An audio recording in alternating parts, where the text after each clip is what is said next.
and it's been fascinating over the last hour or two. I was in the discussion, or the session where some of the papers were being presented, before I jumped onto this call, and it's a very wide church, this whole idea, isn't it, of sustainability and circular economy. And some of the papers that were being presented, I hadn't even considered as kind of connected to that set of ideas. So there's a lot to go at here. Anuj, what are your thoughts on the teaching and the education of sustainability? Is this something that you're seeing coming out more in India and around the world, because you're publishing with people all around the world, aren't you? Thank you for acknowledging that. I from your knowledge, I can, like, you are noticing everything that I'm publishing from people around the world, and I'm collaborating with people around the world. Recently, I just took lecture at Vietnam University also. So what I think, like when I was a student at Dublin, after doing my first master at India, I joined for second masters at Dublin.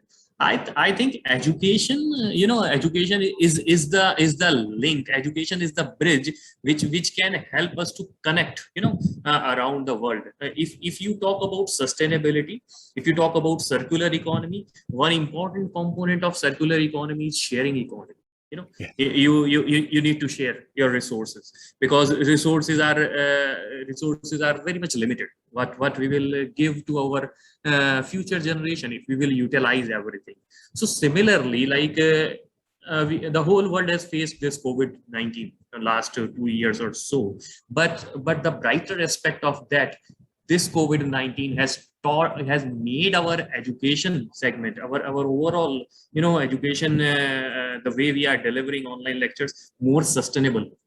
Yes, I mean this call today. I mean, look at this. I didn't have to get on a plane and consume jet fuel and all that kind of stuff to be with you today. I mean, Zoom is, I think, somebody tell me if I'm wrong, but I guess using Zoom is pretty sustainable. It's pretty kind of low cost, isn't it? I can see Dr. Pujari there laughing as well.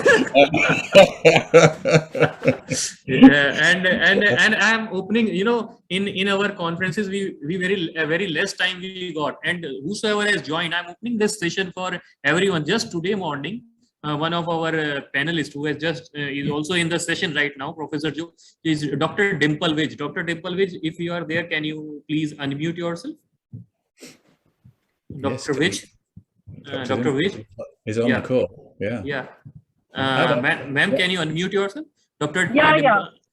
Just in the morning, she shared a clipping of a news covered the activity done by Dr. Dimple Vij in the last few years. So she will tell you how she achieved sustainability aims through that. So Dr. Dimple, can you just share your experience so that we all can learn from the news which you have shared in the morning?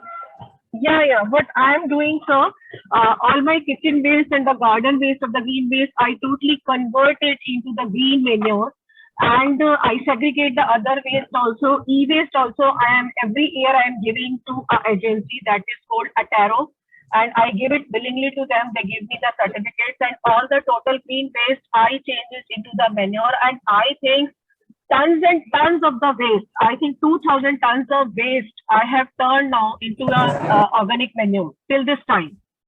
And from last 15 years, I am doing this practice, and I have trained around 2,500 people on this area. Fantastic. I have trained all the sweepers of the Hapur district. I have trained all the Gram Pradhans of the Hapur district, Asha workers, Anganwadi workers, my students in many of the colleges. I have started this practice. I have signed the MOUs with the companies. In many colleges now, if you come around the Gazabad, many colleges I have started the practice of managing their solid waste and converting all the garden waste and the food waste of the college into the organic manure. And also I have signed their MOUs with many of the companies for their e-waste. So every college is doing e-waste recycling. We have also started the project of paper waste recycling, and we are in the planning of the process that, because it's a costly project, so 4 and 5 colleges should club up. and they should make collaboration with our unit and all the paper waste of the college, all the project work and other. There are so much paper waste in the college that should go to that unit, and in turn they give us the fresh paper. Wow. So we are doing this practice. Yeah. And I mean, that ties in beautifully, doesn't it, Dr. Dimple, with kind of the UN Sustainability Development Goals. I mean, if you look at the 17 development goals that the UN are promulgating now, I mean, number 12 is responsible consumption and production. Sustainable cities and communities, number 11. You know, affordable and clean energy, number 7. Climate action, life on Sir, we are also doing affordable clean energy. We are also doing on the affordable clean energy. Our houses are made of the eco-friendly. If you come to my home, in never my home, you will find any bulb, only the LED light. And also in our colony, we have started the practice of having the solar panels on the roof, and we are providing the light to the grid also. That's fantastic. So we are doing these kinds of practice. Solar panels are becoming now, you know, more affordable, aren't they? And it's yeah. 10 years ago, it was 10 years ago, it was science fiction, wasn't it? And it was only big corporations that could afford solar panels. But now it's becoming affordable for, you know, normal people, if you like, to come off the grid even and generate their. So good, sir. We are doing all the practices. We are turning the waste into the resources. Because in our opinion, nothing is waste in the world. Every waste is a resource for any other person. Absolutely. So we have to convert this waste into the resource. Wow. Well said. Well said. I think that's a brilliant effort. I'm again coming back with you on a sustainable approach in education. Like I was discussing, COVID-19 as an opportunity which made our education segment more sustainable. Like you said, today we are sitting like before COVID-19, I hardly know about Zoom or Google Meet or any other platform. I never tried. This COVID-19 has made every teacher, you know, technically more enabled, or you can say more sustainable. We are doing conferences in very less expenses, and in very less expenses we are connecting with the people around the world. The whole world is coming together, you know, within a span of 5 to 10 minutes.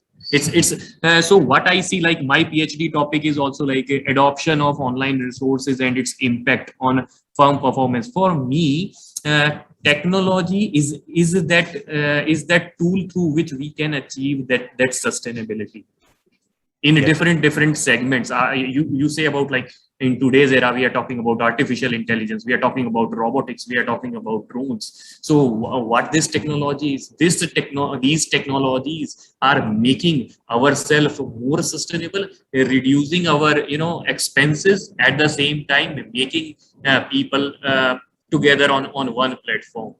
Up to you, Zoe, or anyone else want to share their opinion. I agree, and I think, and it was funny, I was reflecting on this, you know, in the previous session where the papers were being critiqued and, you know, encouraged, and it was lovely actually to see in that session that the papers were being critiqued in such a positive and supportive way. You know, the conference is actually being used, if you like, to help early and mid-stage academics and stuff to publish and to get better at publishing, and I thought that was really good. I thought that was very, very positive that was happening. But I think, I don't know whether we are all yet, and I'm talking to everybody on the call here, okay? How much are you individually using Zoom and using the capabilities that we've learned about in the last 18 months, for instance, to reach out to potential colleagues and collaborators in other countries, in other institutions? You know, whether it's, you know, me over in Smurfit and Esther or whatever, or whatever, because the barriers to effective global collaboration now have gone. And I don't know whether everybody has actually taken that on board yet, you know, mentally. I think very often we sit in our country, don't we? And we interact with our colleagues in our institution, the ones that we see day to day. But you know, I mean, still in Ireland, we're still coming out of lockdown at the moment. I've connected with people all over the world in the last 18 months in ways that I'd never done before, because the barriers have gone away. Dr. Pujari, I can see you nodding. Come on in and talk to us about this, because you've obviously got. I'm really agreeing with you here. Yes, what we have done in last 18 months has really been unprecedented. We have not done this in all our education life and academic life. Having said that, I personally feel that our earlier generations were definitely more into circularity and sustainability than us. So I feel the point here is not to forget what we have learned is in these 18 months, because we have forgotten what earlier generations were doing for this planet. And I'm scared that we all will go back to our normalcy and we'll forget the lessons here of collaboration, of taking everybody together. And as Anuj was saying, that we were like, you know, can have conferences, can have research with less resources, using less resources. So my point here will be not to forget the lessons which this pandemic has given to us. That's what I feel. So if there was one lesson that you would take out of this pandemic, talking towards the sustainable circular economy, and how as teachers and educators we should either change or, you know, adapt to that, what would your one tip be that we should all take from this? For me, the lesson was collaboration, because I feel whether it was collaborating with the students, whether it was collaborating with some other university, what I have done in the field of collaboration, I had never done in my academic career. So I feel that is one takeaway which I am taking in this last 18 months, that we can have a more sustainable model of collaboration, which can be continued post-pandemic also. So the way we are doing this conference, let's say, in a hybrid way, the way we are taking lectures in a hybrid way, I think that should be continued. And then students can have a more participative way than what we used to do in the face-to-face interaction, because that was more of a one-sided monologue. Yeah. So I personally feel that is one thing. Let's have more teaching in a collaborative way, researching in a collaborative way. That's for me. Absolutely. Here I want to say one thing, Dr. Pujari was saying, like for her, like things are more like learning on a collaborative thing. For me, one of the greatest learning, collaboration is always a learning. For me, one of the greatest learning of this pandemic is that things don't stop. You know, you don't need to stop yourself, whatever be the situation. If doctors are not stopping themselves, you know, they are the first person to touch the patient coming in contact. So if they are not stopping, how we should stop? Here's my professor is sitting in front of you. This is the same professor taught me. The situations can be there. Anuj, you are coming with presentation, and suppose projector is not working. How you will give, how you will manage this? Like today, my colleagues ask me, you are still connected with Joe. So how, you know, we see Joe often with you. Why? So you need to make your relationships also. Relationship is also a part of, you know, your sustainable approach. These because the knowledge for everyone is limited. What you can deliver, I cannot deliver. What I cannot deliver, you can deliver. I want some deliberation from one of the colleague, one of the faculty present here, Dr. Uma Madam. If you can listen to me, it's an open session. You can please participate. Dr. Uma Ma'am, what is your take on that, on sustainability? If you can listen to me, if you are there, Dr. Uma. Is she there? Not sure. Can't see. Okay. Can I volunteer? Yeah, you can volunteer. Anyone can volunteer. We will be happy to listen to you. Okay, nice to hear you, Professor from Dublin, and also Ms. Pujari, Dr. Pujari and all. I think I'm into the area of cross-cultural and national cultures on lifestyle. So I think this also goes back to the cross-cultural patterns of the wisdom of certain cultures coming to India or the Japan, because I have got more experience with Japanese culture and I studied and I lived and worked there. I see that reusing, not throwing what you are actually getting into your hand, has something to do with your cultural roots also. So yeah, the circular economy or reusing or managing of what you have already in your hand and reshaping what you have and then again using it also goes back to something like, cultural roots. So when you are in the system of international orientation, I think cross-cultural, multicultural origins and their basic wisdom from the ancient, and they do have their own practices that goes back. Although it has become a great word of part of your sustainable development and so many ancient practices of Asian, or I can talk about Asian, but I cannot talk about others. I can only watch for India, and then they all go back to sustainable. If you go back to the old practices, that's what I can talk about from the cross-cultural perspective, if I could put it very clearly. And is it? I think it's the Japanese art of kintsugi, isn't it? Which is that beautiful art of repairing broken pottery, and they kind of put gold in between all the broken bits, and then they create something that is not what it was originally, but is beautiful again, and that's just wonderful. I love kintsugi as an art form. Yes, and everything from bonsai to ikigai to everything has got something that we are answerable to nature. Yes.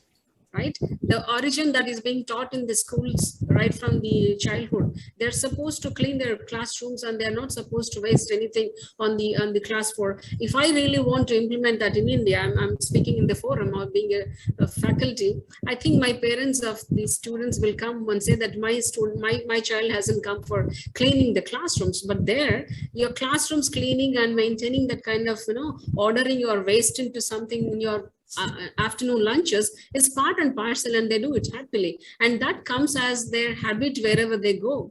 And that's the beauty of it. So I think in many ways India is also the same, excepting for certain discipline issues, but I feel that these wisdom on the cultural practices of using, and we're answerable to the nature, and we should not use anything which is available abundantly in the nature, and we should not take it for granted, is something also basically there in very, very cultural roots. I feel that.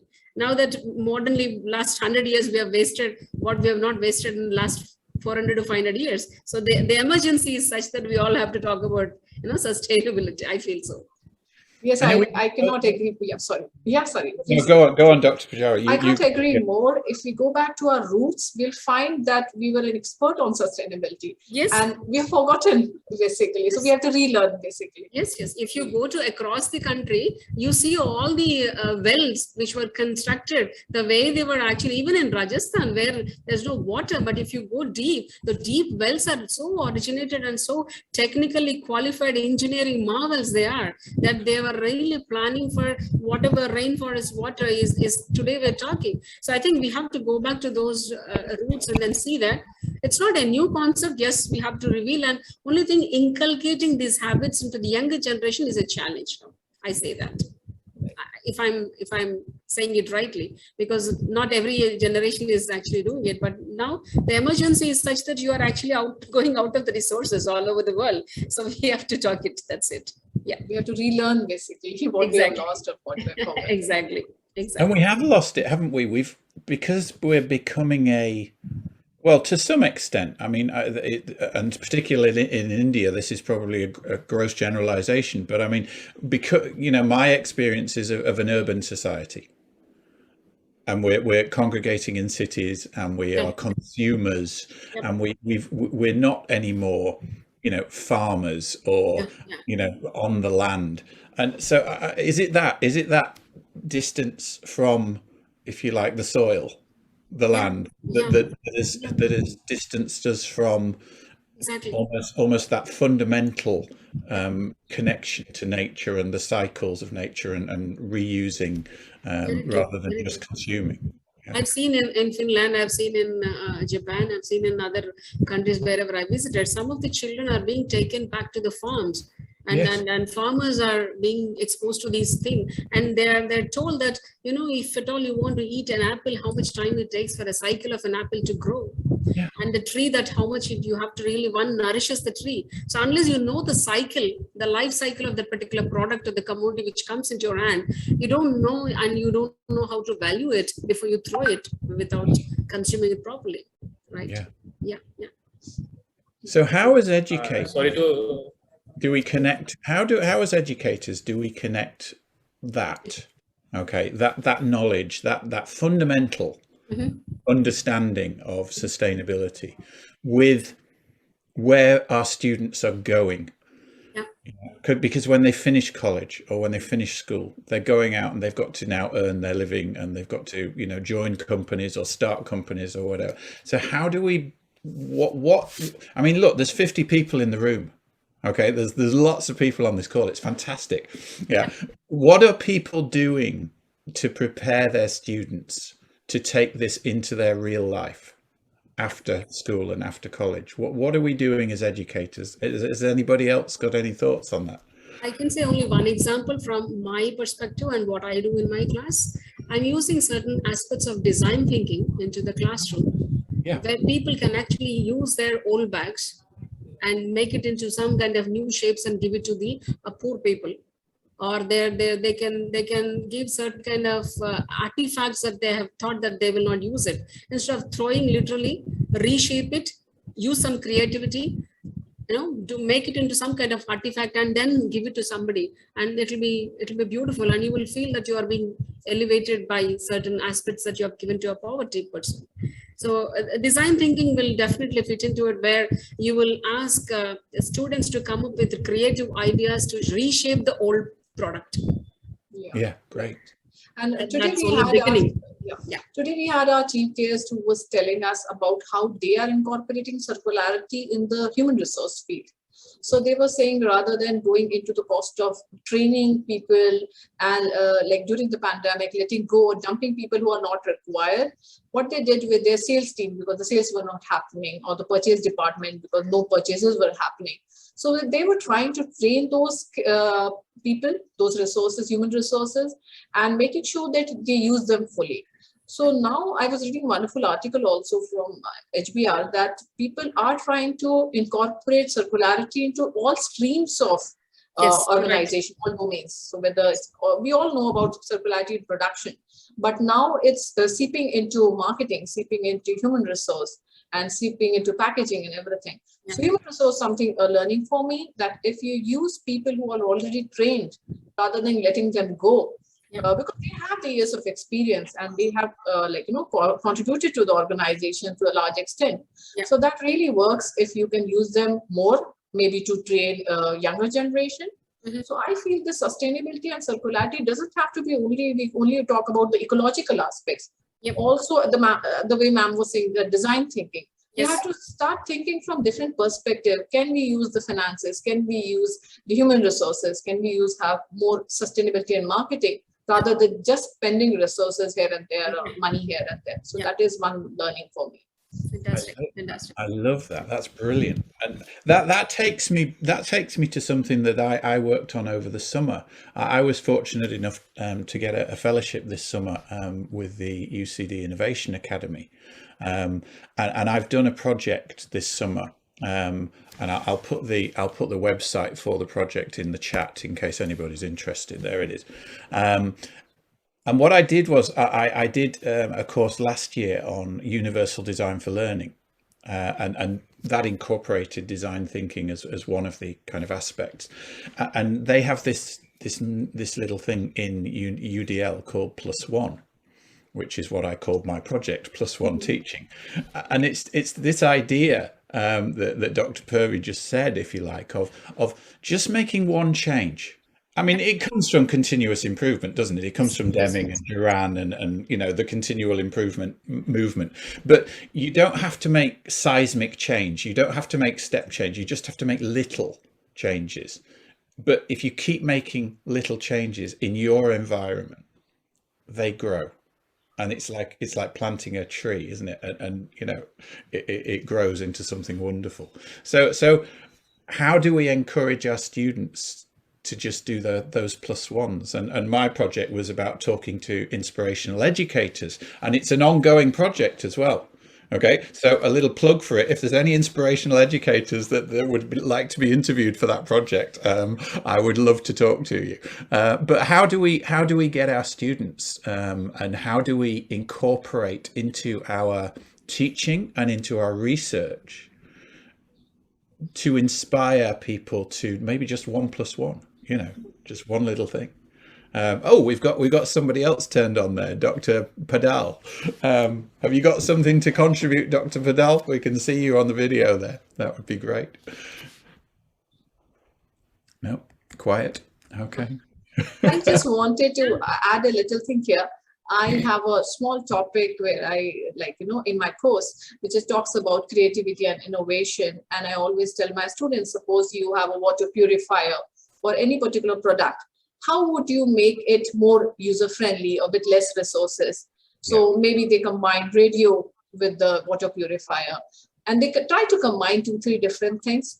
So I personally feel that brainstorming and zero-based thinking, okay, we start from the scratch, and how can we combine 2 products or 2 services here and make sure that utilizes less resources. So that could be a starting point. And I love the topic of your project. That is wonderful. +1. Beautiful. I'm going to follow up with you later. I want to say one thing. Nowadays, I always follow Professor Joe because I'm a big fan of his creativity and innovation. Till today, sometimes Professor we Joe, have a club going on here. Yeah, basically. sometimes I'm telling you, sometimes Professor Joe is a lecturer, sometimes he's a very excellent consultant, sometimes he's a very good photographer, sometimes he's sometimes he's doing writing some book on Amazon. And I just want to learn one thing. Nowadays I'm seeing many posts of Professor Joe doing podcasting and all. What's that thing is all about? How you are inculcating your students, how you are making your student learn through what it is that can you brief me about that, your approach in classes? I think somebody asked me to kind of describe my approach to education a few years ago, and they said you've got to describe yourself in 2 words. Okay, and I had to have a think about it for a little while, but the 2 words that I came up with I still use, and they're still on my LinkedIn profile. And I try and be a people gardener. Yeah, because to me that's what it's about. It's not necessarily about the topic details and the data and the information. It's about building capability. And I think that's where circular economy and sustainability and all this stuff comes together, doesn't it? It's not teaching people facts and figures.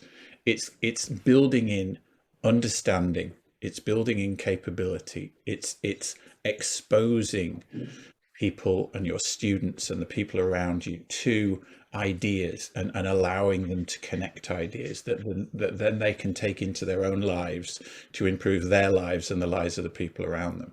And for me, that's what this is all about. And it's why I love doing this stuff today, because I'm meeting wonderful new people and hearing amazing things, and it's fantastic. That to me is where the circular economy and sustainability meets education and meets our individual sets of experiences. I don't know whether that resonates with anybody, but I just learned one thing, that you are a poet and a philosopher too. Well, I don't know about that, but beautiful input. Wow, this is really amazing. Thank you. Yeah. I guess we have all the panelists already joined, which are in the panel discussion, so we can propose the panel discussion. Sure. Avnati ma'am is there, Mona ma'am is there, Ishita ma'am is there. If you can make all the co-hosts, so I can introduce yes, one by one. I have my student Pratim. Are you there? He'll just very quickly introduce to all the participants who all are there. Definitely. Yeah, Pratim, you start and I'll make the co-host. Pratim, I'll just take your 1 minute. I want to introduce Professor Joe. Afterwards, you can introduce. Sure. The introduction was due because Professor Joe was supposed to start the session at 4 in panel discussion, but we are thankful to him that today Dr. Esther, I guess she was messed up with something. So Professor Joe helped us and taking this risk. taking managing this situation. So I'm just introducing Professor Joe, and the way we introduce nowadays, it's kind of a different approach. The same approach I'm adopting in introducing Professor Joe, taking you directly to the LinkedIn of Professor Joe, just sharing my screen with all of you. Give me a minute. This is a new mode which I have learned how to introduce a person. LinkedIn is a best profile to introduce a person. So here it is. As I told you, is a very dynamic and a very creative person. Professor Joe, as you can see, husband, dad, educator, author, photographer, consultant, coach, wearer of many hats, people, gardener. Two words. So I'm proud that I got my learning from Professor Joe. So if I'm able to achieve 20% in my life what Professor Joe has achieved, I think I have done it. And here is his profile, very dynamic person. These are his current activities. You can see people see my activity, but I see Professor Joe activities daily. There's something he's doing. It's fun to interview to as this and forward on the.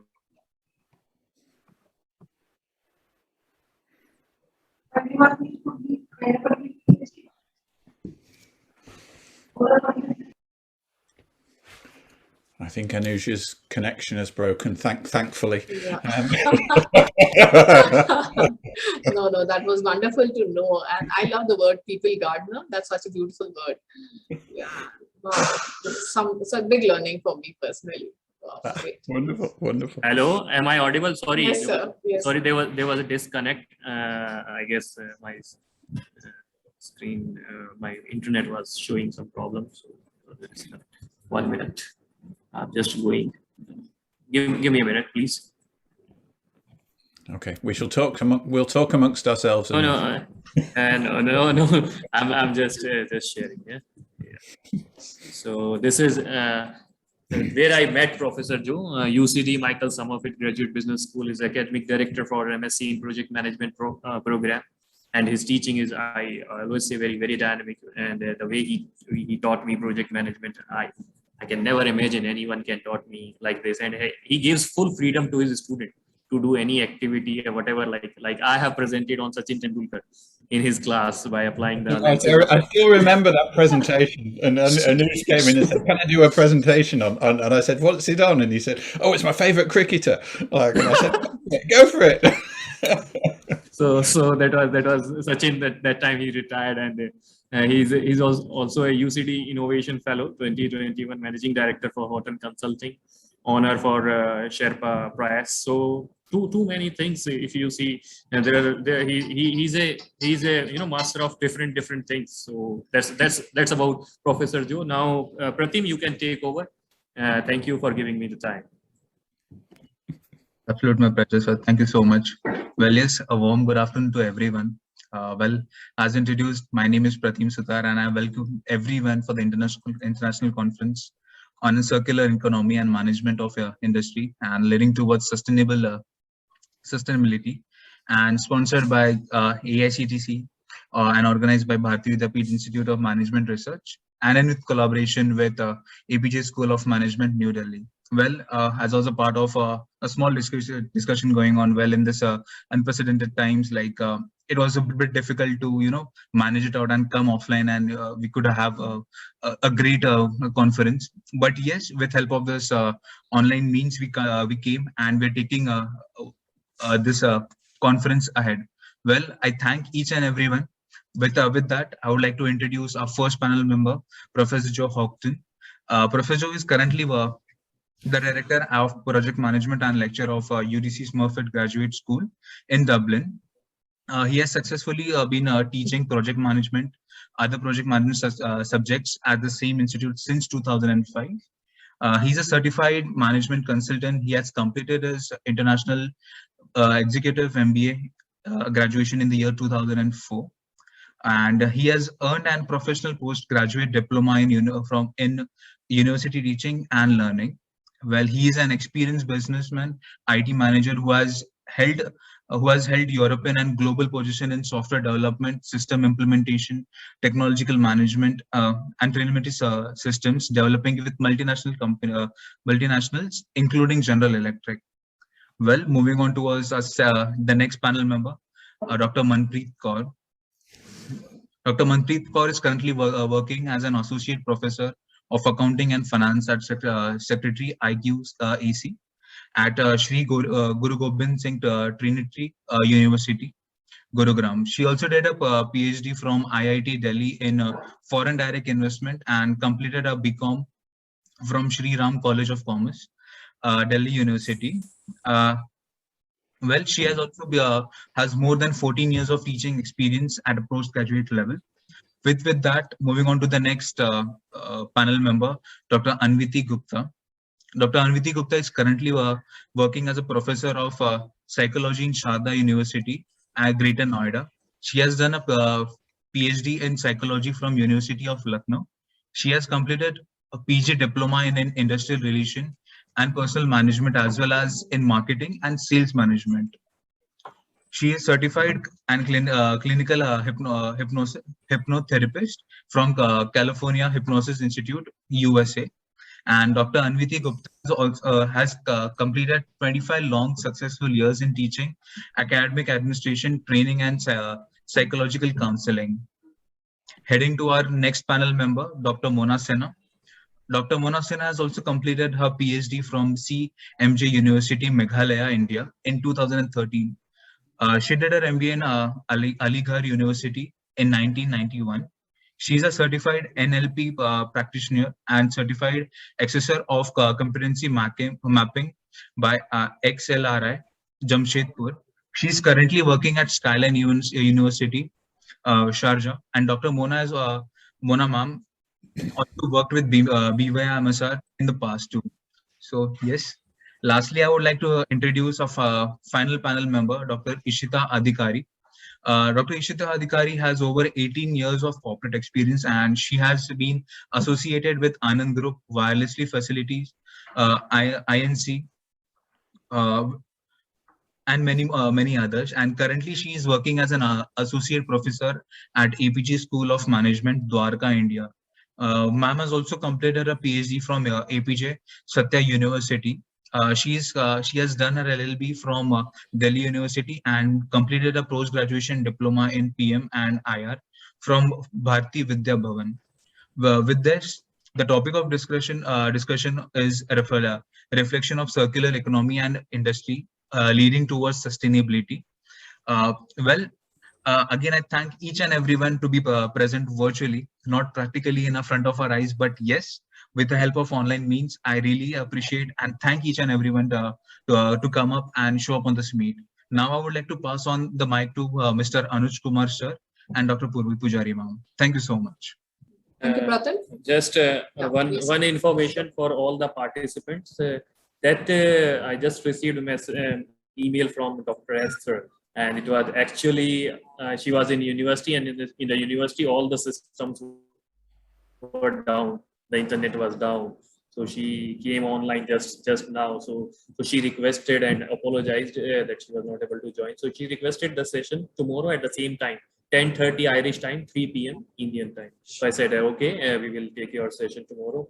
And in this crisis, I once again like to thank Professor Joe for coming us and giving us your time and all. So let's start the panel discussion. Professor Joe, we have already listened. Mona Sinha, ma'am, can we have something from you on circular on this? Anuj. Yes. Oh, prior to you, sorry, I just want to give it to Dr. Purvi, ma'am. Sorry, ma'am. No, I was just about to invite Dr. Mona on the okay. Yeah, please, ma'am, go ahead. Yeah.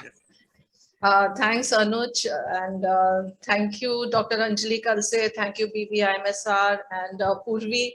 Thanks so much for giving a generous introduction and inviting me for this panel discussion, which is very interesting. And I would say I learned a lot because you invited me over here.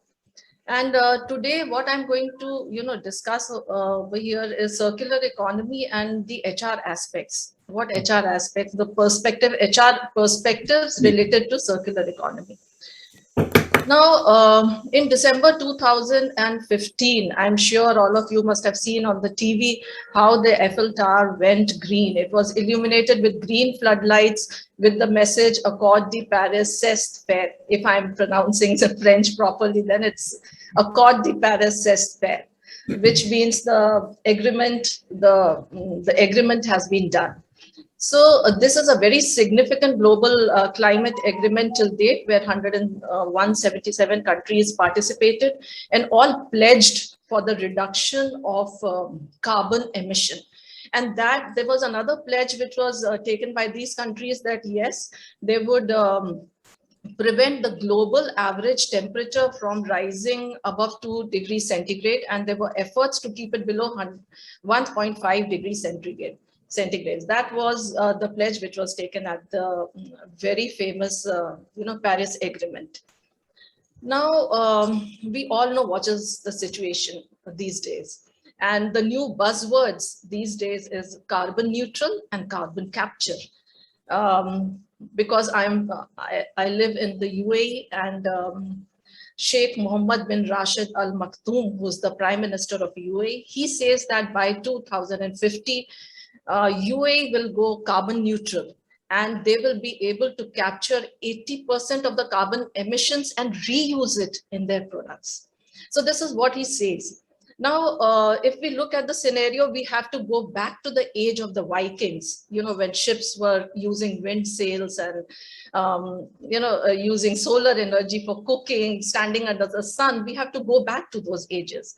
But is it feasible? How to go back there? So this is a very big problem which we are facing now.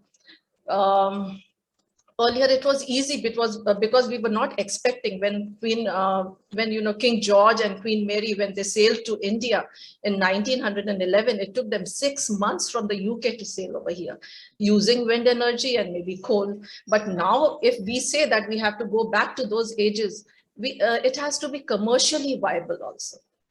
This is where the challenge comes, that we are reusing, and we may try so many other sources where the emissions are less, but is it really commercially viable, and how to make it commercially viable? Now, this is where optimizing physical, technical, and human capital, this comes, and this transition towards circular economy will not be complete without a new approach to human resource management. That is one part to it. See, there is technology and there is so many other parts to it, but yes, this is one part of it. And the transition will require a qualified workforce with specific skills and opportunities of employment. And furthermore, it is suggested that to develop appropriate skills at all levels, it will require the support by education and training systems.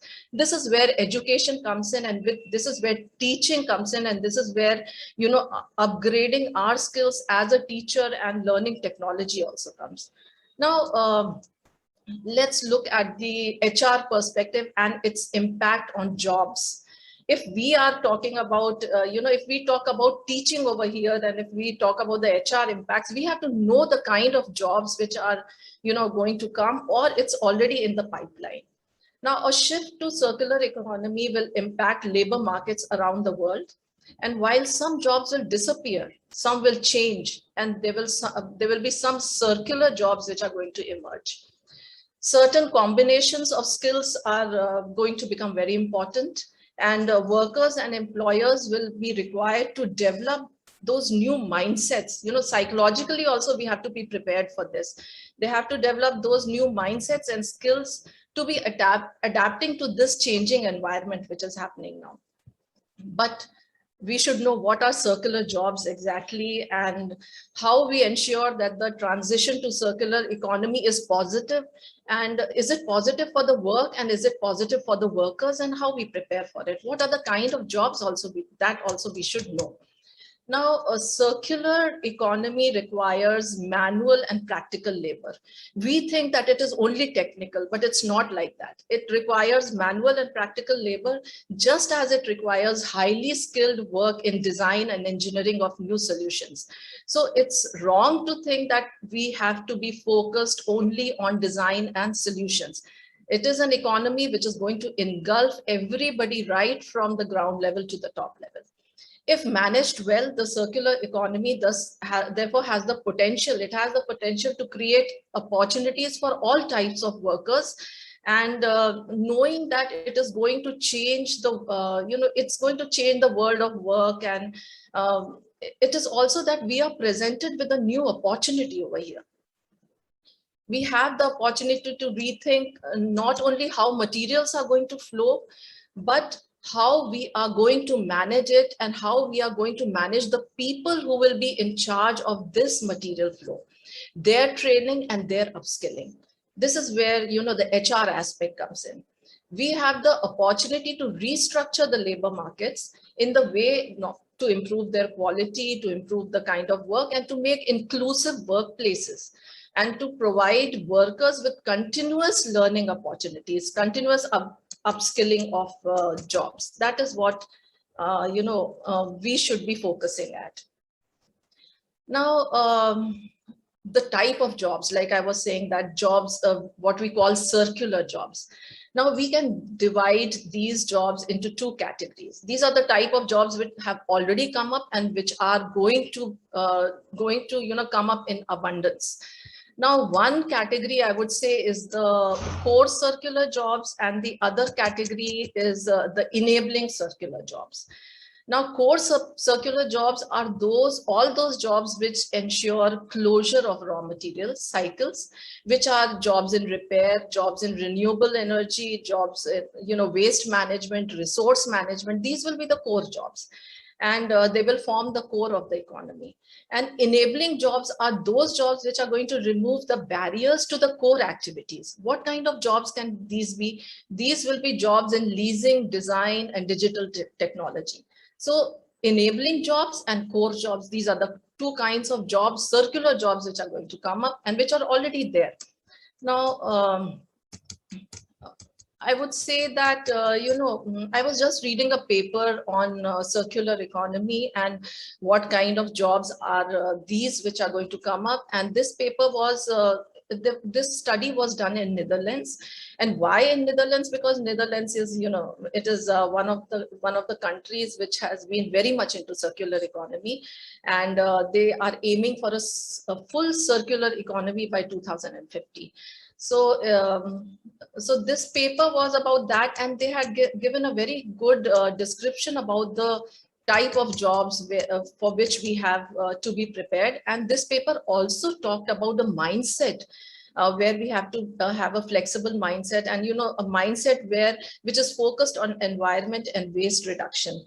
And what are the competencies which will be popular, and what are the competencies which will be in demand at that time. So this paper talks about that, and there are five roles which are helping to drive this circular economy transformations. Now, one of the roles, as we have, maybe the discussion is also already going on, is product and packaging designer. This, think of all the objects we buy, we unwrap, consume, and otherwise handle every day. The most, there will be a radical, reinvention in these kinds of jobs, product and packaging designing. So the UN has been funding, there has been huge funds for researchers in this area. And there is one, there is one foundation, EMF, which along with the design firm, IDEO, worked on circular design guide to inspire and inform the design community. And it took almost an year for them to calculate that there are 160 million designers on the planet. And, the person from EMF, he said that by 2025, they will be able to reach, along with IDEO, they will be able to reach around 80 million of these designers, and they will be engaging 20 million of these designers to design products in an innovative way. So, of course, designing will be a very big area. Now, whether you are an industrial designer or you are an architect or a fashion designer, everywhere there has to be innovation, and of course we can do it. there have already been a lot of innovations in design, like Loops Chic is a reusable packaging for ice cream, toothpaste, and other consumables, which are sold by the world's largest brands. When I was just reading about this, a thought came to my mind that what are big brands doing about it? What is Coca-Cola doing about it? Because at one time I was very, I used to drink so much of Coke.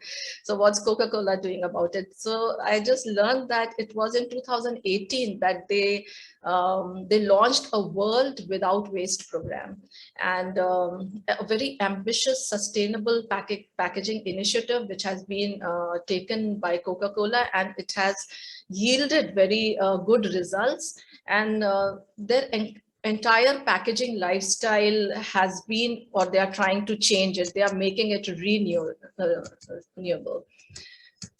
The second set of jobs will be a circular investment specialist. Now, high finance is starting to laser on unique solutions driving circularity. Okay, there is a company which is known by a company, maybe you have heard it, BlackRock, and along with EMF, it opened a $20 billion circular economy fund of publicly trading companies, including Adidas, Tomra, all these companies are there. So what the investment specialist role is over here, they will be, they have to research, and they have to focus on those startup companies which are already researching and which are creating reusable and renewable products. So that is where they will be funding these companies, where artificial, like one of the companies, New York City, Loop Ventures, it has funded from New York, it has funded AMP Robotics. AMP Robotics is into the, they are into research and using artificial intelligence to shrink the recycling cost. So over here, these finances have to be against, these things which are contributing to circular economy. This is how business is going to grow, and this is how, you are going to make returns on investment. So this is another area, I would say, which is going to come up in a big way. The third, in this paper, it was discussed in this paper only. The third is customer service and beyond purchasing. Customer service, of course, the next time we go somewhere, the question will be, would you like to buy or would you like to lease? Would you like to take it on rent? So this is going to be the questions. Like it can be, salespeople, they will have to have a new script now, where while they are selling, they also have to tell the benefits of the product against the environment, like how it is environmental friendly and what attributes and what are the offerings. So the script of the salespersons are going to change over here. Customer service and the salespeople, they have to be more hip with the language of, sales models and circularity. So there's a change which is going to come up over here, and many opportunities, of course. And of course, the fashion world is already walking the talk, reselling pre-worn apparel. This is a big industry, and it is going to go a big way into it. So another set of jobs, I would say, is reverse logistics manager, or, being into reverse logistics. This is a really critical area, which has to be, the reverse logistics has to be developed. Not so much we are into it. Retailers are struggling to keep up with 20% of the goods which are ordered online. They come back. And the projected cost, retailers, it is around 550 billion. They are projecting that, the goods which you are returning, it will be costing this much by 2020, 550 billion. And billions of pounds of those items are dumped and burned every year. So this is where, people are going to come in, that, how to reduce the damage, both from the bottom line and the environment, and the increased complexity of handling the returns. How are we going to handle the returned products, and what are we going to do about it? And how are we going to track the materials? So we will have to start from the customer going back to the company. So it's reverse logistics. The jobs are, you can say, the mainstream in circular economy. In fact, I also came across an advertisement. I thought this is something new, but I was seeing product life cycle manager. Now the product life cycle is no longer going to be like starting from the product and ending, with the decline in the product, which we read in Kotler or we read in marketing and so many other business subjects. It is going to be different. The product is there has to be no decline, and what we are going to do with the product afterward, how we are going to recycle it, how we are going to package it, that's going to come in product life cycle, and that is product life cycle manager. Now, I was just looking at Amazon. I was looking at that site, and they had advertised for a program manager at WW Product Lifecycle Support Program. They had advertised like that, which involves returns, re-commerce, and rentals. Return, re-commerce, and rentals. And it sums up to be, I'll just read it out to you what it was like, which maybe you'll find interesting. Just listen to me. Our work is broad and deep. We train machine learning models to automate routing and find signals to optimize and reuse. We invent new channels to give products a second life. We develop world-class product support to help customers love what they buy. We pilot smarter product evaluations. We work from the customer backward to find ways to make the return experience remarkable. Here, we are not talking about the selling experience, but it's the return which is coming from the customer. So we work backwards to find ways to make the return experience remarkably delightful and easy. And we do it all while scrutinizing our business with laser focus. This will be a highly visibility role that requires an individual to be a thought leader, an influencer, a technical expert, and a visionary globally. So, this is what is going to be the future of jobs and circular jobs. Thus, we can say in the end, I would say we can say that the clock is ticking. Already the clock is ticking. We need to gear up for new technologies, more innovations, new jobs, new role as teachers, as mentors, and a new mindset, a strong mindset which contributes towards the environment and contributes towards the circular economy. So saving the earth, saving the environment, and saving us.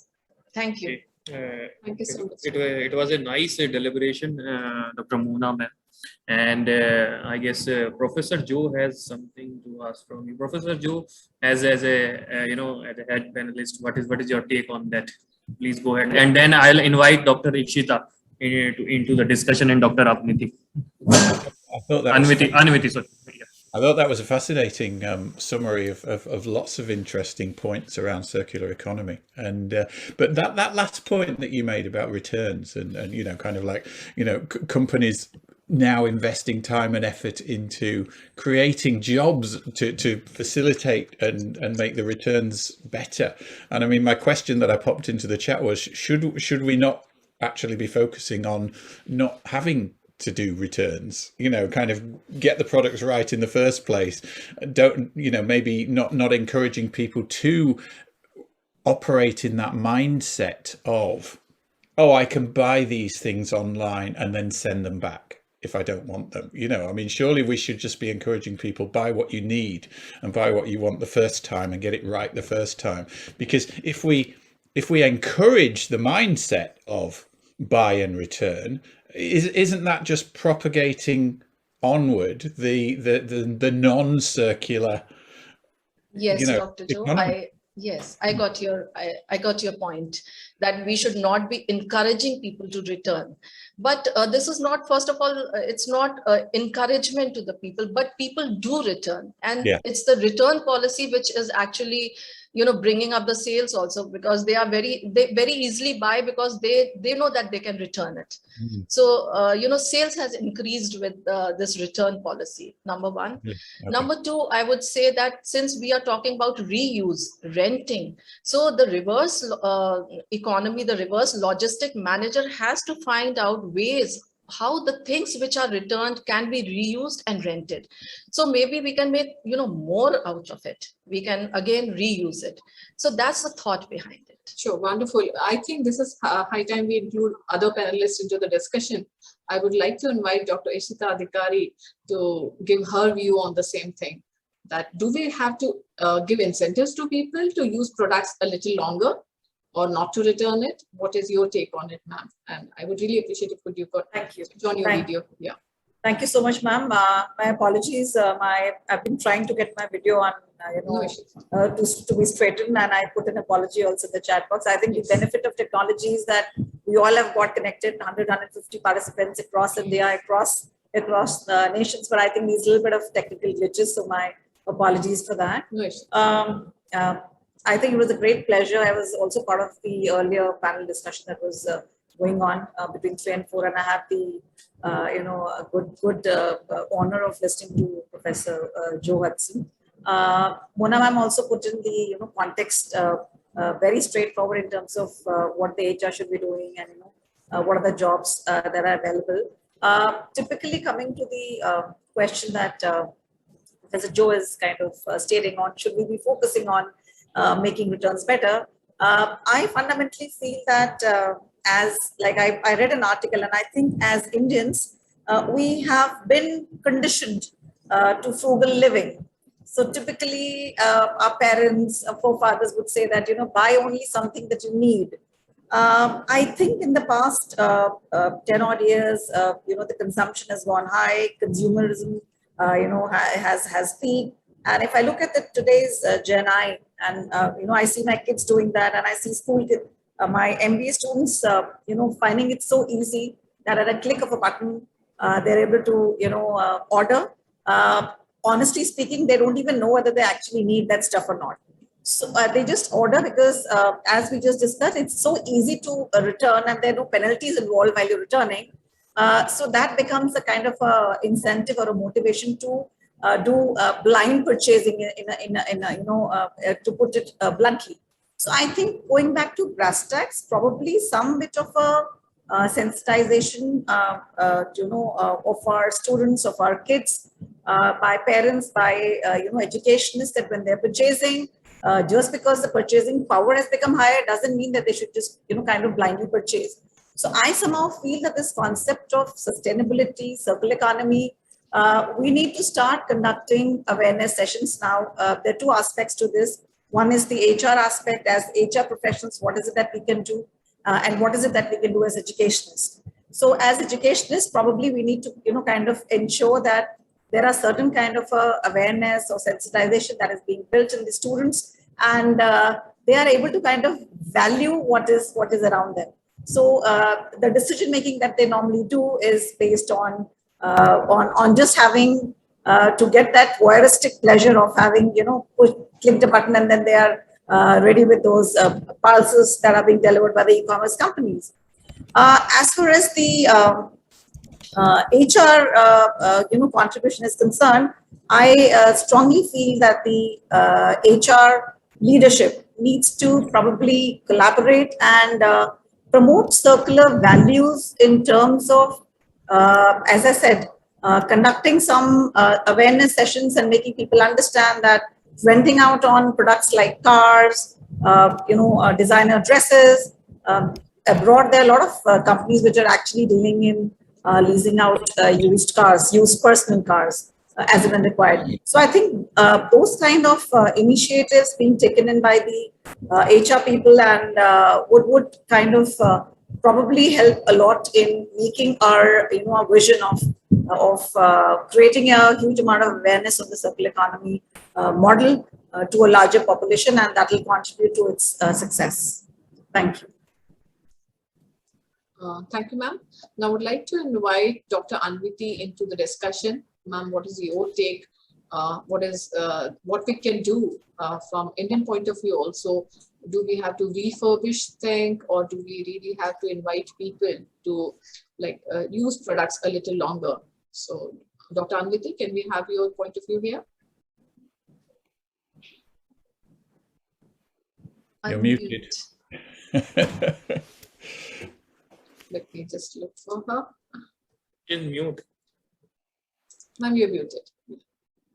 When I was muted, I was rendering my heartfelt thanks to all of you for inviting me over. But nevertheless, I'll state it again that I'm really pleased and honored to be a part of this esteemed panel, right? But not being from the part of the management or an expert in marketing or sales, but being a psychologist and a behavioral scientist, I would put forth my viewpoints pertaining to the human side of circular economy. It's very well understood that fossil fuel-centered take-make-waste economy of the last century is becoming the talk of the past. We keep on hearing about the circular economy, which is offering an alternative which will yield $4.5 trillion in economic benefits. A little louder. Sorry to disturb you. Can you speak a little louder? Yeah, you can. Yeah, thank you. Am I audible now? Let's try. Hello, can you hear me? Okay. Yeah, so I was just mentioning that we have been hearing that the circular economy has to offer an alternative that we can yield about $4.5 trillion in economic benefits by 2030. 0.5% of jobs, circular jobs, will be created again by 2030. But have we given a thought that what people feel, what people think, what they need? If you are making HR practices and policies, have you delved or taken a deep dive within the psyche of the human souls? Have you learned about what the consumers are thinking? What are the biases which might be a hindrance in the circular economy? Being a psychologist and a behavioral scientist, I would like to draw your attention on the social and psychological aspects of circular economy, one, and second, on certain consumer biases which are posting a threat or a hindrance, not exactly a threat, but a hindrance in making circular economy a big success. So first of all, I see when we are going into a circular economy, there will be many collaborations happening, people from diverse backgrounds, interdisciplinary backgrounds, they're coming forth. But when they're coming together, what type of skill sets they require to intermingle, to put forth and make things functional?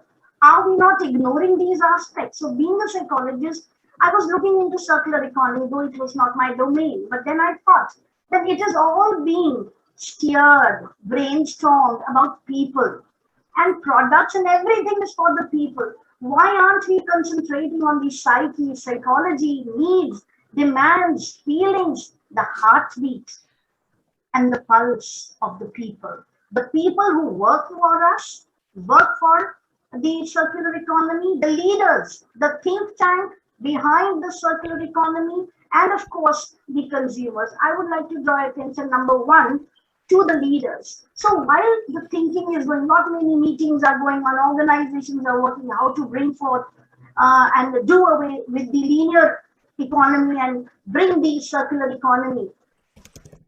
ITI is doing, HP is doing, other companies, Adidas is doing a lot. But then there are certain things which we really need to think upon, that leaders, what are they doing? So leaders have to steer and bring about a change. We talk about mindset change, but exactly what are the initiatives we are taking to bring about a mindset? I heard the last leg of Professor Joe when he was, I entered in the talk room a little earlier when I heard Professor Joe, and I was extremely happy to hear him say that I try and build capabilities as an educator. That is my forte. That is what I want. And this is exactly building a competency, building a capability in the students as an educator should be our priority. Big words, buzzwords, economy, money, everything will be put to best possible use if the people are scared. If they aren't, if they're not happy doing it, if their needs are not fulfilled, then where are we going? For whom are we working? We are working for them. So let me bring you this one point. I was talking about interdisciplinary and cross-sector collaborations happening to bring that transition from linear to circular economy. Now, during that point, during that transition, the shaping collaborations, lot of social interactions would take place. Knowing the technical know-how, material cycles, talking about renewable energy sources, of course, they are imperative for the talks or brainstorming in the meeting room.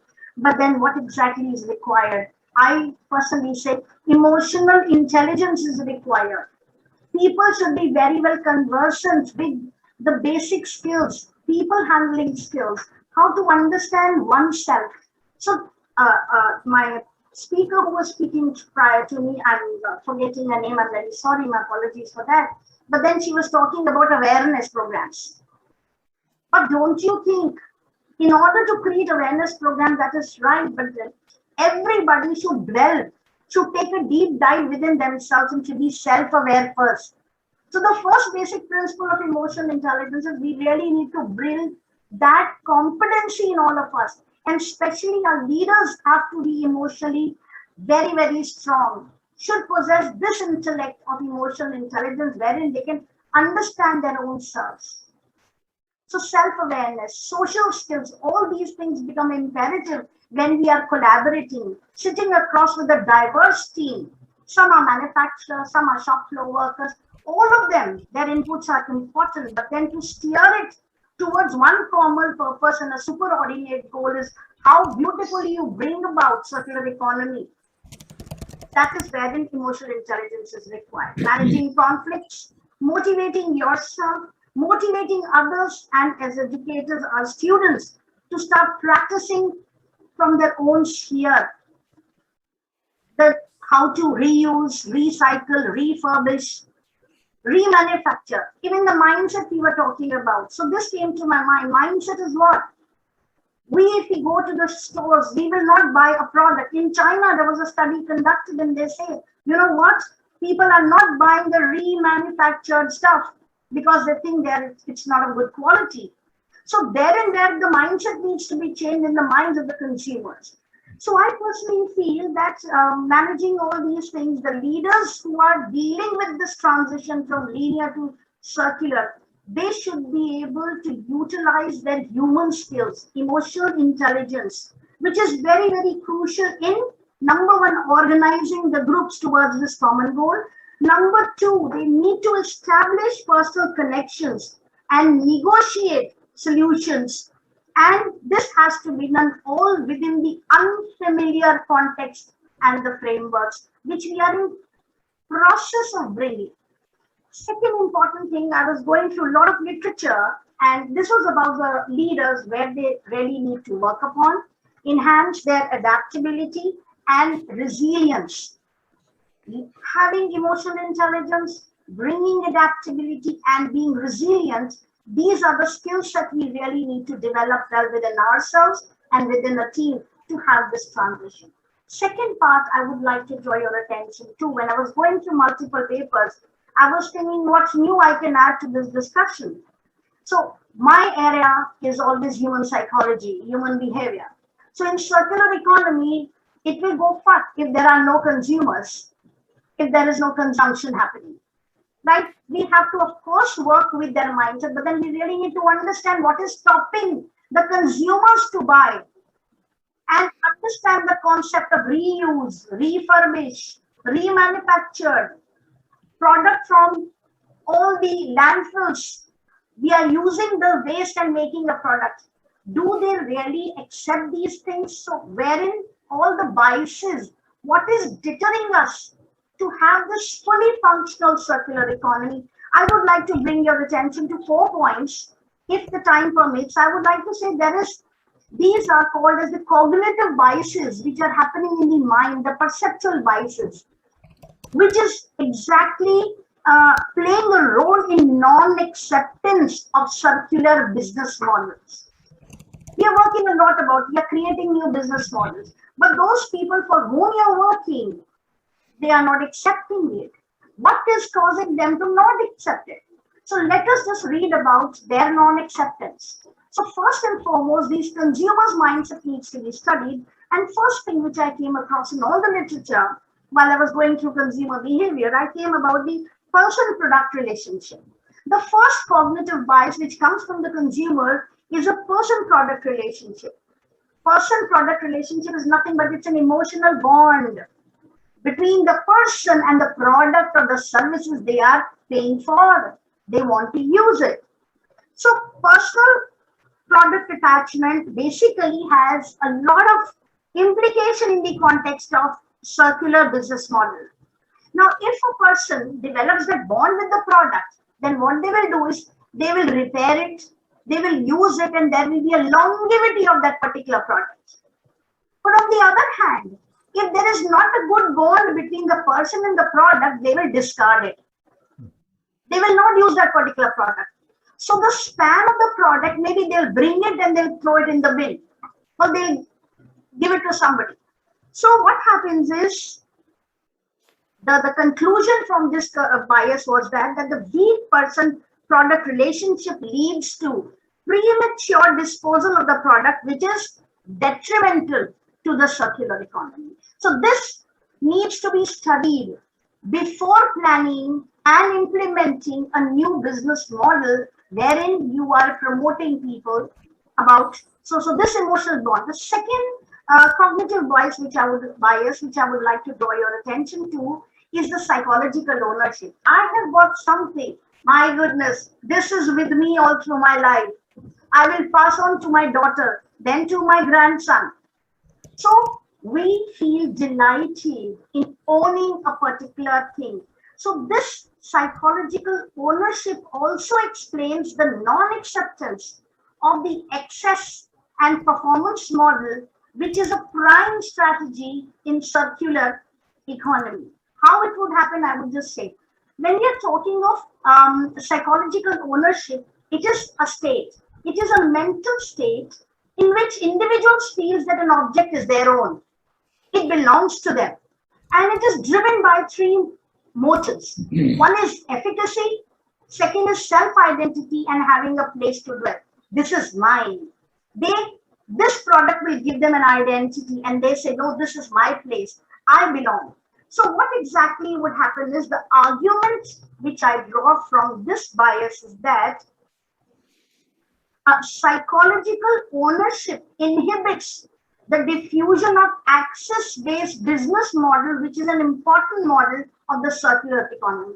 You give access, the ownership remains with somebody else, but you give access for a limited period of time to somebody, but they will not accept it, no, because they want to own it. So how to fight with this kind of a bias? That is where the leaders, the think tank need to work upon.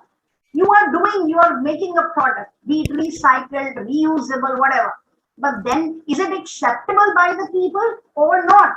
If it is not, then your entire energy is again gonna go waste.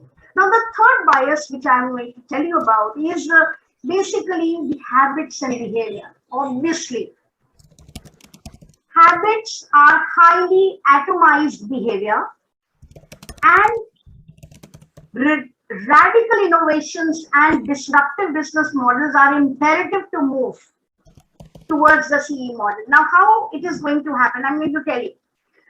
By using a product repeatedly for a longer period of time, people make it as a habit. It becomes a habit. No, I'm going to use this brand, I'm going to use this again and again, so it becomes a habit to them. And they follow a routine. And any information which is not associated with it, they just discard it. They are happy and satisfied with the status quo. So they are very, very happy and satisfied with whatever they are doing. So if you want to bring about a change in that, they are not going to like it. So this is exactly, you can call it as a status quo bias, that transition towards circular economy here in this context requires a lot of changes in the consumer's habits. So consumers' habits needs to be changed. So they really need to work on their habits and behaviors. Now you have to think how you can change that so that they can accept something which they are not habitually using it. The next bias, so the bottom line here is that established habits will definitely act as a barrier in the transitioning towards the circular economy. And this exactly is going to challenge the status quo which is there in the minds of the people. Another point which I would like to draw your attention towards the consumer's attitudes. Attitudes are learned predispositions. They're simply likes and dislikes. So if they like something, some product which is, remanufactured, of course, it will give a boost to the circular economy. But on the other hand, if they do not like, if their attitude towards this thought, so here we really need to work. We really need to hear my previous scholar panelist who mentioned about awareness programs. Here, this is the time where we need to have a lot of awareness programs. And as educators, I think we need to create a team of students. So because a batchmate, an undergraduate student would listen more to their friends rather than listening to their parents or to their guardians. So educate that group of people who are actually influenced by the thought of circular economy and the initiative, and then they can spread a word to the students, and then they can. So what is the attitude? If the attitude is negative, say for example, the attitude is negative towards the access-based consumption, limited access is given to the person. So then this would not work. So the bottom line again is that consumers' negative attitude towards a circular business or any of the strategies, be it access-based consumption or collaborative consumption for that matter. I think my previous speaker spoke about sharing the car, cab sharing. If people are averse to it, their attitude is different. No, I cannot. I want to drive my own Chevrolet, or I want to go in my own branded car. The mindset. So these are the exact points where you really need to make them think over how. Otherwise, our efforts will not reach to the maximum number of people. Last point which I would like to stress upon is, of course, there are social factors influencing the consumer's perceptions of a consumer's choices, or they will act as a bias. People are generally hesitant towards the consumption without ownership. Now, if the society, people around us, our parents, our own peer group are having this approach, they are going to influence our mindset. They are going to influence our purchase decision. So here, these social factors also need to be, see, generally in India also we say, okay, we've bought this, we have to possess it. Possess it for a lifetime. If it is rotten, we are going to put it in some kind of a safe custody. We start crying, thinking about these things. Rather, we think, let's give it, let us make it into something reusable. But we are not of that mindset. So social factors and cultural factors are also influencing the decisions of the consumers. Will they be happy getting what reusable, remanufactured products you are giving or not?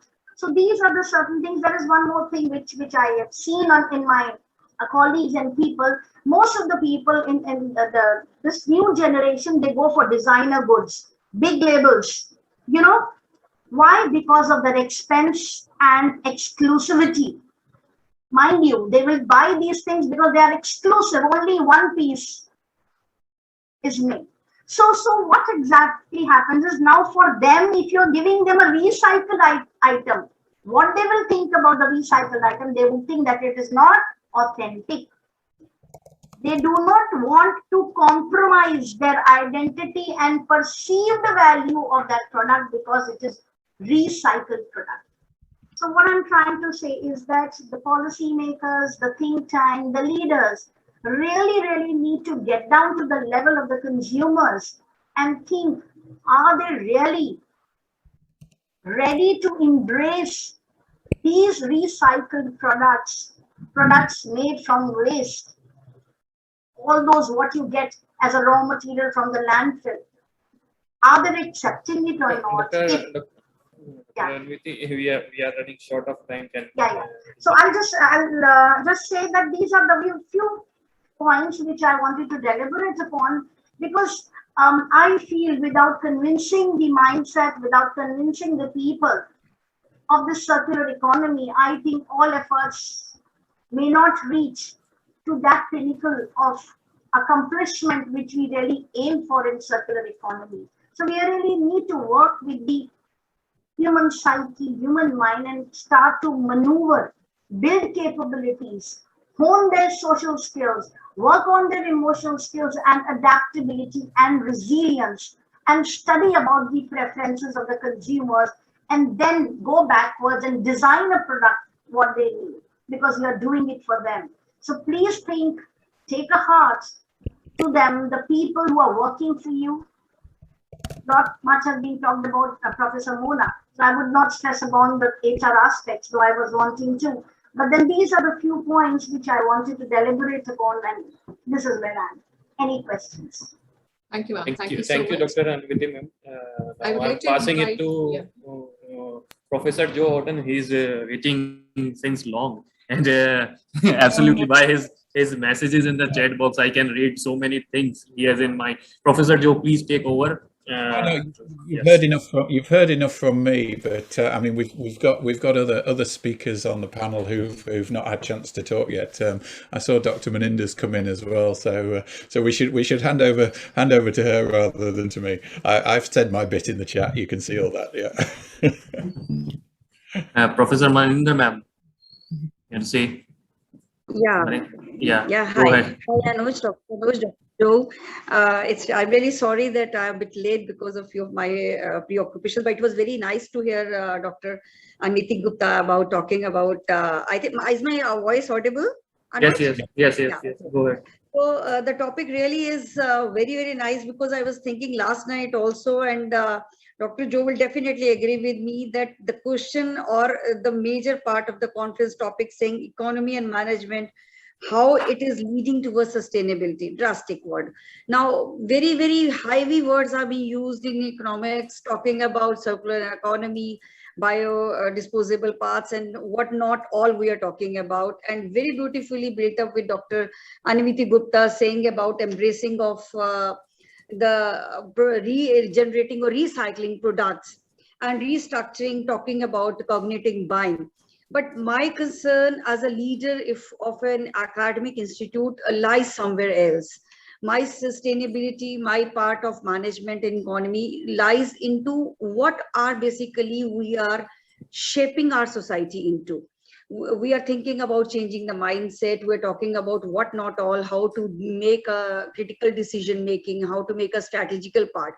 Reason is why we say all this. We say all this because human wants are always unlimited, and what the resources are always scarce. So it is inevitable that the change is going to happen. So how can we link the economic science with what is happening in our scenario nowadays? So the things which are coming up with is how to run an economy which is taking care of both the sides, like the demand side, we're talking about the consumers, and the supply side, which is the producer's view. A few of the things have very beautifully been touched by Dr. Gupta also regarding the same. Now, making this balance between the both is an important issue for running the economy. That's a true fact. But what is happening in today's world is that it is talking about the process which is balanced in a form of, we call it as sustainability. Today, we are not only concerned of our today, but we should be concerned of our coming future generations. Now, what exactly coming down to this sustainability means? Sustainability means that ability to create the generation to meet our own needs. Now, sustainable development is not only limited to the environmental issues, but it is also to the society as well as the civilization. And I think all the panelists and all the people who are here will also agree with me that here comes the role of the management. And what is management? Management is basically, if we drag out the word, is managing men tactfully is a common word. It's a science and the art of managing the resources. This is what we're talking over here. Now, it shows the way to meet the unlimited wants with limited resources by keeping in mind the needs of future generation. We have to do everything. We are over here building, skilling, everything. But this thing has to be inculcated in the students, has to be inculcated in the chaps who are dealing it from the schooling part till they come to the college or the academician level to realize it. Now, what happens basically, we say that sustainable development goals as stated by United Nations, they talk about what? They talk about few points. We say we are talking about sustainability with the points where will be no poverty, there will be zero hunger, there will be good health. This is the period which we have seen even in the COVID, how the things have been developed. We were so much certain digitization of things have brought a drastic change in our mindset. There were n number, and what is sustainability and the change which I will talk about is I have seen a drastic change in the research papers which has come up in the market. So the people have been more emphasized, more motivated to write something which is coming up. When you type COVID in your Google form, and you will get a number of research papers on this sustainability. Everybody has to, what is life sustainability? What are we going to do with our future?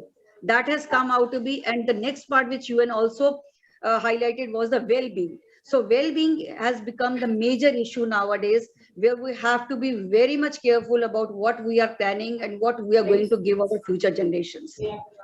Now, one point when I'm just discussing, it comes to my mind is, this is a general point which I will say regarding the vaccination part of COVID. What basically happens is, I was just talking to my students in the morning when we were to start our college offline also. The parents were saying, no, we do not want our children to get vaccinated. The reason is, we are not sure where this vaccination will lead to.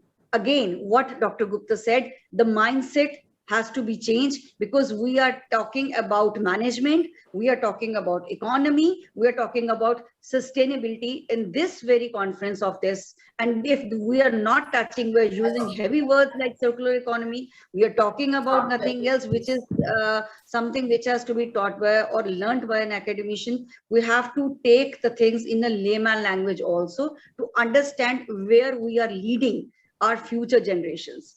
Quality education, yes, a major issue which has to be taken care of, like what we are imparting to our students, what we are giving to our students, and in what form. Then is gender equality. Now, if you see that we have become more aware in past so many years about the transgender spot also. So this major issue has also come up, where we talk about the transformation which is there, and we have to teach our students not only the changing of mindsets, but also mindsets about the healthy future genetic society also.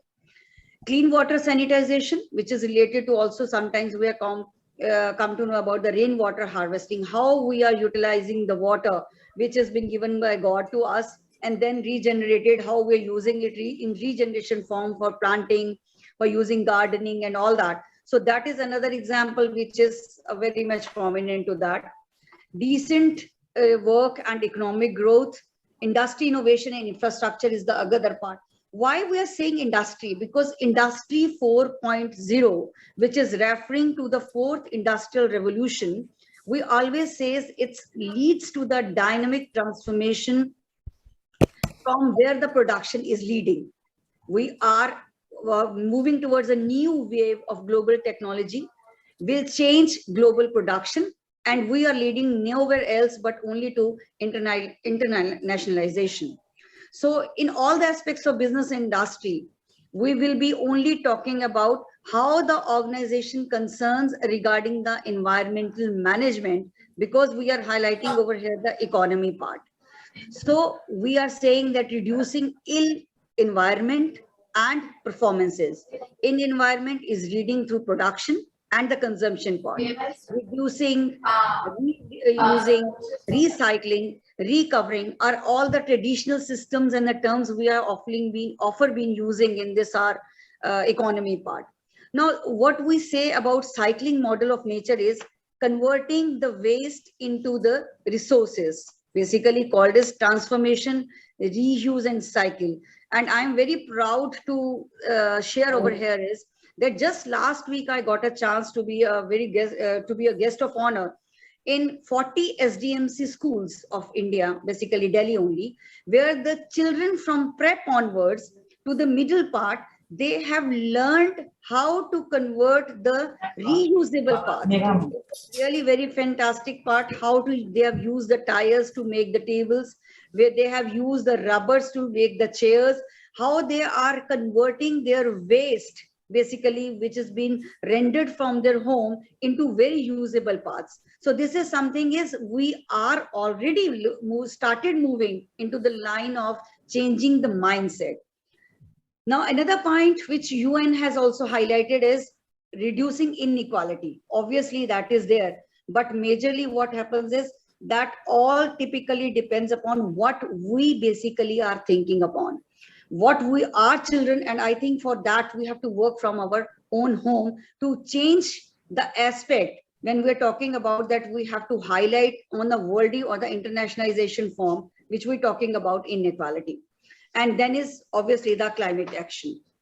Now, when we talk about sustainable development, what basically we say is that it has no doubt received a very growing recognition, but yet many organizations have to recognize the possibility of extending this notion via planning and measurement systems only.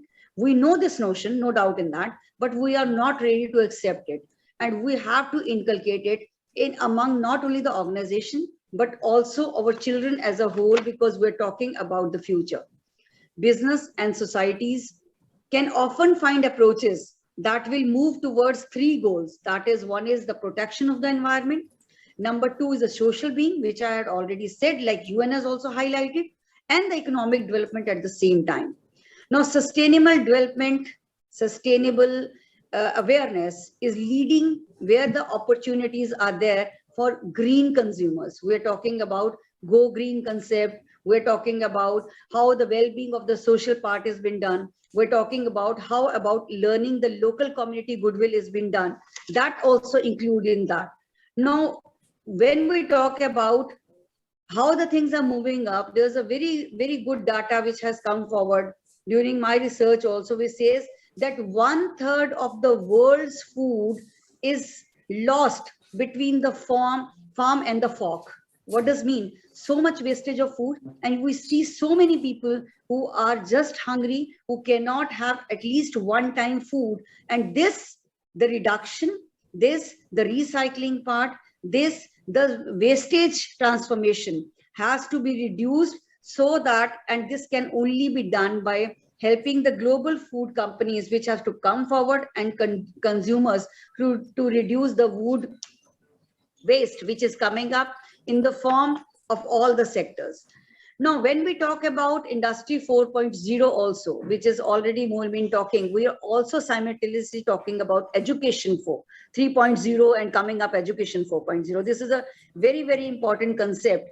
And you all will be glad to know that even the government of Delhi and city of Delhi has started a university of skill development, where they are trying to build and inculcate the skill capabilities of students from the school who are passing out in the 12th and coming out into the academician in the higher education also. That's one part of it. Now, when we talk about on a global part, we talk about internationalization. We're talking about countries which say that we cannot be confined now within our borders. We must become the citizens not of one country, but we have to become citizens of world now. And this thing, I think COVID has showed us a lot. Leaders in the new era, now they need what? They need basically the critical thinking. They have to be the problem solvers. They have to be learned. The leadership has to be learned enough to interact with the globe. And this is where our portion as the academicians moves in. Now, the problem in the future could not be the lack of employment, but the shortage of skills that the new jobs will demand. That's the basic question. How the new jobs and skills are to be upgraded. How can the schools be made more skillful? And that's why my dear academicians and the colleagues who are here, they might have seen that the course curriculum has totally been changed now from a degree level to now vocational courses. So whenever we are teaching them, we are telling them how to inculcate the skills. We're also talking about how the things are developing up. Now we have to change the existing paradigm of skilling, make skill acquisition aspirational, and provide an opportunity to all skilling, upskilling, and reskilling portions which are relevant to the society. We have to come forward we have to support and nurture basically the entrepreneurs and the entrepreneurship, because only then we are ready to build a gap between what we call as the producers and the consumers. And we are talking about the skill and the entrepreneurship part, which has to be integrated by the use of hand, head, and heart for balanced living and engagement in the lifelong learning. Now here the focus will not only be in one part, but it will be on the teaching also, because both self-reliance. Manindra ma'am, we are running like short of time. Okay. Sorry, I will wind up with few of the parts. We have to give it to Professor Joe now, and we are just only left with 2 minutes. Okay. I will just part it out. What exactly I meant by education 3.0 also, which I try to touch. So this basically education 3.0 or 4.0, which is coming up as is to be studied, is basically because industry 1.0, 1.2, 1.3, and now 1.4. Similarly, on the same pace, education is also moving up the pace to education, what we call as 4.0. And we have to be relevantly too much working upon it. We have to be relevantly too much flexible. Learning has to be there. And I will just touch down the points which have, and personalized learning has to be there. One-to-one touching and grading out the students has to be there. Students have to be the innovators in training. They have to be working in the 4.0 progression. STEM curricula has to be followed up, and obviously the data interpretation, how the things are be done, and basically the guided oriented training has to be given to the students, not only to the school level, but also to the higher education. And if we want to move out of one country, we want to become the citizen of the world, we have to work together. We have to work with the open mind. And I think this is what I want to deliver at this very conference on this rostrum. Thank you very much, Anuj, and thank you very much, Dr. Joe also. Open to you, sir. Okay, I'm very sorry, I'm an individual who never wants anyone to sit more, even for 1 minute longer. So I'm very sorry, we are extending time. 5 is already up. So I'm giving it to Professor Joe for overall reflection, and he is with us from last 2 hours. And Professor Joe is writing so many things, reflecting on each and every speaker. So there is no one else better than Professor Joe to wind up this session. Professor Joe, if you wind up the session in another 5 minutes or so, what is the reflection? I will be very thankful to you. Thank you, everyone. Thank you. And I mean, and I should have said earlier on, thank you so much for being able, for being given the chance to be with you all this morning, because I've thoroughly enjoyed it. It's just been inspirational for me to listen to everybody. I mean, I've been making notes as we've gone through, and I've put some of them in the chat and stuff. I think for me, one of the key concepts that's really come through all our discussion this hour and the previous hour was it's really about people. It's about people. It's about relationships. It's about thought processes and breaking down habits. I think that the key challenge to sustainability in our world today is just getting people to think about it in a new way, that we've got to come out of the old habits of consumerism and throw away culture, and as educators, that's one of our key roles, whether you're teaching project management or whether you're teaching economics or psychology or anything. So I mean, what Anvita was saying about that, absolutely, it's fundamentally about people. It's about our relationship with each other. Our relationship with the planet, and I think, Meninda, you were just saying, we are global citizens, and we are custodians of this beautiful orb floating in space. And we've all seen that incredible, image from one of the spaceships of the Earth kind of hanging in space, and it's such a precious thing, isn't it? It's such a precious thing, and for the next 50 years or so, we're holding it. Yeah. And then we will pass this on. And I've got Danny, my 10-year-old son, sitting in the next room, and, he will pick it up and he will carry it for another few years. And then his sons and his daughters will carry it on. We have to collaborate. We have to connect. And it's so easy to do now because we're doing it today. The barriers to entry have gone. Okay, so we can hold hands across thousands of miles. We can share ideas. We can inspire each other. And I think that's, as educators, and I think most people who are on the call today are educators. That's our raison d'etre, isn't it? Our raison d'etre is to help our students become aware of the possibilities and to see these possibilities as in their own life, in their own career trajectories, whatever they're doing. We have to help our students realize and embrace the concepts around sustainability. We don't have to have the answers. They've got the answers. Yeah, it's their world. They're coming into the world. They'll figure out the answers, but we've got to move them to a point where, if you like, they realize that they have to figure the answers out, and they know this already. I mean, it's us, isn't it? We're the dinosaurs. I mean, the young people are out there telling us that we're the dinosaurs and that we should be more aware of eco and green and sustainability and stuff. But I still think that it's part of our fundamental job to make sure that they have got that.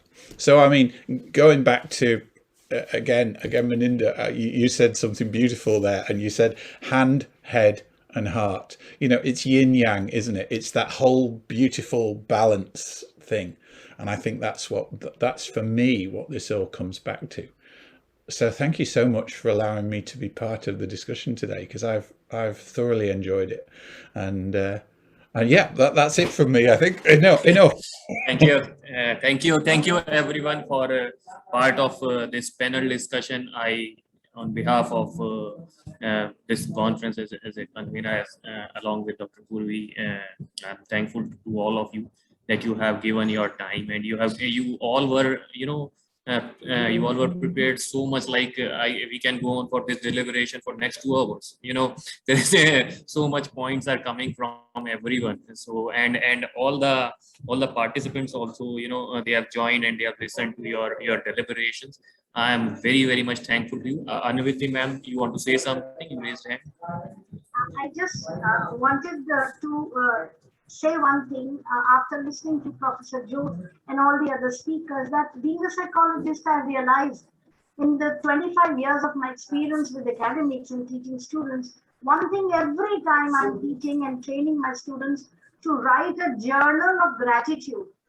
And I'm sure if educators will promote this thought every day, thank God for seeing the stars today. Thank God for the rain. Thank God you have eyes. Thank God you have your platter full for the meal. For smalls, if you start giving them this thought and they start writing it, and I think it automatically works. And we can follow 21 habit rule as well. In 21 days, everything practiced becomes a habit. But if you carry it on for 90 days, it becomes a lifestyle. Though people are contradicting this 21-day habit rule, but nevertheless, it gives us some kind of a guidance. We can just, as educators, I think, it is our bound duty to create that kind of an insight in our students, that they start thanking. And if you start thanking our planet, I think we will learn the ways how to preserve it. Let people, business people do it. But let us all make a pledge today. And I would like to thank everyone, especially Professor Purvi, Professor Mona, and all of you. It was indeed wonderful. And of course, after listening to Professor Maninder and of course, Professor Joe, I'm really, really impressed, and I'm very, very thankful and humbled to be a part of this panel discussion. Thank you very much. Looking forward for more discussions. Thank you. Thank you. Thank you, Professor Ishita. Thank you very much, Dr. Maninder. I would also like to taking the pledge and thanking all for inviting me on this rostrum. And really, it was very nice hearing the reviews which were given by Dr. Joe and listening to the points which were highlighted. And thank you to Dr. Anuj, also Dr. Mona, and all. If I'm forgetting any of the names from this, people who have been there in the association, I'm really thankful. And again, I'm really sorry for joining a little late. But I think I have tried to put Joe, though Anuj has given me a very lesser time. But yes, I have tried to compress all my points. But next time, definitely, I will snatch all the time. My share, I will snatch it up. Okay. Thank you very much. Dr. Rishita, you want to say something? Dr. Rishita? Thanks. Well, I think we already stretched beyond 5 p.m. It will be appropriate. I would just say that it was absolutely lovely to listen to all your views. And I think I'm really honored to be a part of this panel. And I wish I had more time, but I'm sure we will keep ourselves connected. I think I've already connected with Dr. Joe on LinkedIn. Let's not say bye for today. It was really wonderful. We are not saying bye. That's why I put this panel discussion now, and I also shared emails of everyone with all of you. It's a start. You can do deliberation, you can do collaboration.